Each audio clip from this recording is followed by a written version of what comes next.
नमस्कार, मैं हूं कोनी पाठक और स्वागत है आपका दून प्राइम न्यूज़ में। भारत में बीते 21 सितंबर से पितृपक्ष शुरू हो गया है, जो 6 अक्टूबर तक चलेगा। पितृपक्ष की अलग अलग तिथि पर पितरों के अनुरूप श्राद्ध और तर्पण करने का विधान है। आज हम जानते हैं बिहार के गया जी में पिंडदान का महत्व। हिंदू पंचांग के अनुसार अश्विन माह के कृष्ण पक्ष को पितृपक्ष कहा जाता है। पितृपक्ष भाद्रपद मास की पूर्णिमा से शुरू होकर अश्विन मास की अमावस्या तक चलते हैं। शास्त्रों के अनुसार जिस व्यक्ति की मृत्यु किसी भी महीने के शुक्ल पक्ष की या कृष्ण पक्ष की जिस तिथि को होती है, उसका श्राद्ध कर्म पितृ पक्ष की उसी तिथि को ही किया जाता है। पुराणों के मुताबिक मृत्यु के बाद मोक्ष प्राप्ति का सरल और सहज उपाय पितृपक्ष के दौरान पिंडदान करना है। देश के कई स्थानों पर पिंडदान किए जाने की परंपरा है, लेकिन बिहार के गया जी में पिंडदान का एक अलग ही महत्व है। ऐसा माना जाता है कि गया में पिंडदान करने से 108 कुल और 7 पीढ़ियों का उद्धार होता है। आइए जानते हैं इसका कारण। गरुड़ पुराण के आधार कांड में गया में होने वाले पिंडदान के महत्व के बारे में बताया गया है। इसके अनुसार ब्रह्मा जी जब सृष्टि की रचना कर रहे थे, उस समय असुर कुल में गया नाम के असुर की रचना हुई।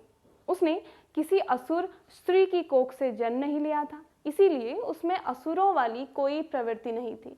ऐसे में गया नामक असुर के मन में ख्याल आया कि अगर वो कोई बड़ा काम करेगा तो उसे अपने कुल में सम्मान मिलेगा। ऐसा सोचकर उसने भगवान विष्णु की कठोर तपस्या की। उसकी तपस्या से प्रसन्न होकर भगवान विष्णु ने उसे दर्शन दिए और वरदान मांगने को कहा। भगवान विष्णु की बात सुनते ही उसने कहा कि आप मेरे शरीर में वास करें ताकि जो कोई मुझे देखे उसके समस्त पाप नष्ट हो जाएं और वो जीव पुण्य आत्मा हो जाए और उसे स्वर्ग में जगह मिले। भगवान विष्णु के इस वरदान के बाद जो कोई भी उसे देखता उसके सारे कष्ट दूर हो जाते और दुखों का निवारण हो जाता। ऐसे में दुनिया में पापियों की संख्या बढ़ने लगी। ये देख सभी देवता चिंतित हो गए और भगवान विष्णु की शरण में आए। इस दौरान श्री हरि ने उन्हें आश्वासन दिया कि गयासुर का तुरंत अंत होगा। तभी कुछ दिनों बाद गयासुर भगवान विष्णु की भक्ति में लीन हो गया और कीकट देश में शयन करने लगा। उसी समय वे भगवान विष्णु के गदा से मारा गया, लेकिन मरने से पहले भी उसने भगवान विष्णु से एक और वर मांग लिया।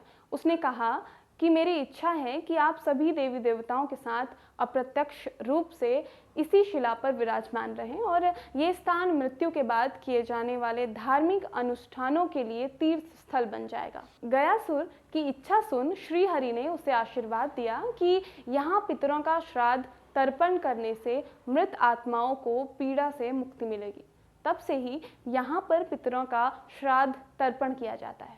पुराणों के अनुसार पितरों के लिए खास अश्विन माह के कृष्ण पक्ष या पितृपक्ष में मोक्ष धाम गया जी आकर पिंडदान एवं तर्पण करने से पितरों को मोक्ष की प्राप्ति होती है और माता पिता समेत 7 पीढ़ियों का उद्धार होता है। कहा जाता है कि गया में पहले विभिन्न नामों के 360 वेदियां थी जहां पिंडदान किया जाता था। आज के लिए इतना ही। देखते रहिए दून प्राइम न्यूज़। कुमाऊं, गढ़वाल, जौनसार यानी उत्तराखंड से जुड़ी रोचक लोक कथाओं, खबरों और लोक पर्वों के बारे में जानने के लिए हमारे चैनल को सब्सक्राइब करें।